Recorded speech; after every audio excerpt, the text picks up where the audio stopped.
Shalom, Copernicus. Another day, another miracle.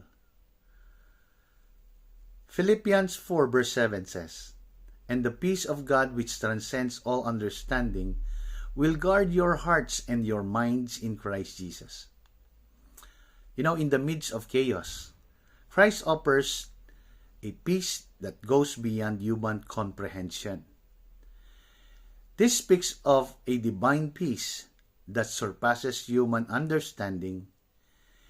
This means that even in the most chaotic or painful situations, God provides a sense of calm and security that doesn't rely on external circumstances.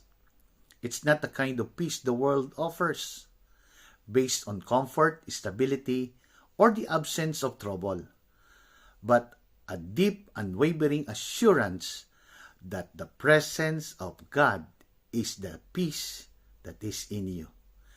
This peace acts as guard over our hearts and minds, protecting us from anxiety, fear, and depression.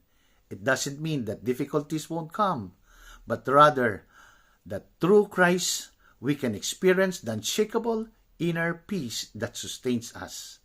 This is a supernatural gift, not something we achieve on our own effort, but something we receive through faith and trust in the Lord Jesus Christ.